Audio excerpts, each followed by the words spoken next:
Sir OPS outsource और महिलाओं के लिए जो उन्होंने घोषणाएं की हैं, वो लगता है देखिए उनकी घोषणाओं का सरकार के ऊपर दबाव बनाने की कोशिश की जा रही है।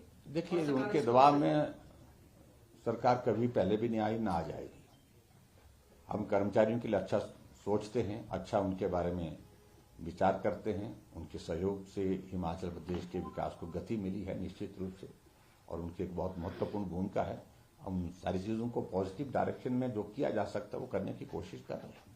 सर इनकी 4 घोषणाएं मेन जो है, चुनाव पेंशन हो, अभी पेंशन बहाल होगी, 5 लाख रोजगार दीजिए, महिलाओं को हर महीने 1500 दीजिए, और साथ में 300 यूनिट बिजली की घोषणा की है। 4 मेन जो 10 गारंटी है, वैसे 4 चाहिए। कोई विश्वास नहीं करने वाला।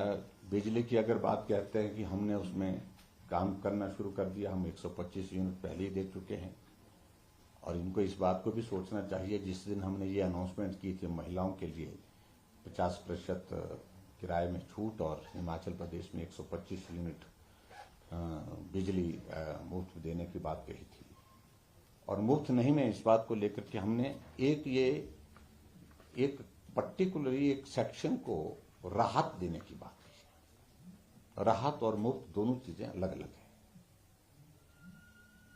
तो उस वक्त इन्होंने, कांग्रेस के लोगों ने टिप्पणी की थी, कुछ नेताओं ने, कि पूरे हिमाचल को मुफ्त कोर बना दिया। तो आज अगर इस प्रकार से वो बातें कह रहे हैं, उनको उस बयान को उनको अध्ययन करना चाहिए कि उन्होंने क्या बोला था और कौन उनकी बातों पर विश्वास करेगा। बेरोजगारी के लिए पीछे हमने हिमाचल प्रदेश में यात्राएं देखी हैं। अभी बेरोजगार यात्रा हिमाचल प्रदेश में शुरू करने जा रहे थे, वो यात्रा कहां पहुंची है आजकल हमको दिख नहीं रही है कहीं भी, बीच में ही कहीं वो गुम हो गई है।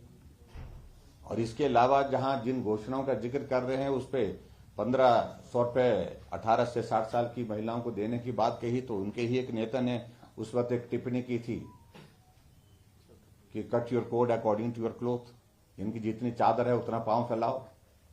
कांग्रेस पार्टी एक जिम्मेवार पार्टी है और जिम्मेवार पार्टी होने के नाते ऐसी घोषणाएं हम नहीं करते हैं, लेकिन उसके बावजूद भी किस हालात में ये सारी बातें कही जा रही है, कौन कह रहा है हमें मालूम नहीं।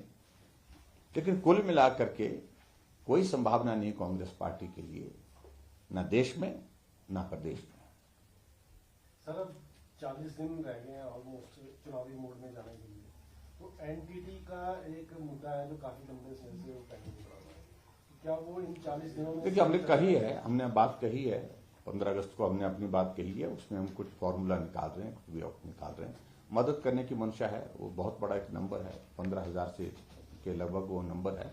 लेकिन टेक्निकल इश्यूज हैं उसमें, टेक्निकल इश्यूज उसमें हैं, उन सारी चीजों को एग्जामिन कर रहे हैं।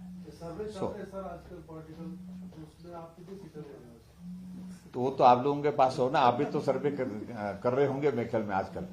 देखिए हम हिमाचल प्रदेश में सरकार बनाएंगे और जो काम बड़े बड़े लोग नहीं कर पाए उस काम को छोटे लोगों से इस बार करवाएंगे।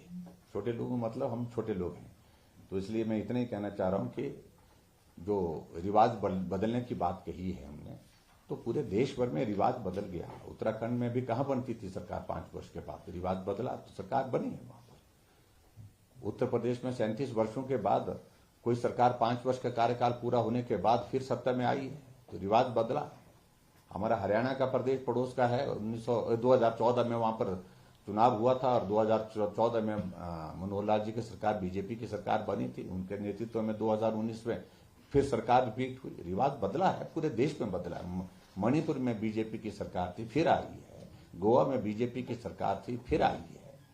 तो ऐसे में सिर्फ मैं यही कहना चाह रहा हूं कि जब पूरे देश में रिवाज बदल गया है तो हिमाचल इसमें पीछे क्यों रहेगा। हिमाचल भी बदलेगा रिवाज अब की बार, और हिमाचल में भी सरकार बनाएंगे।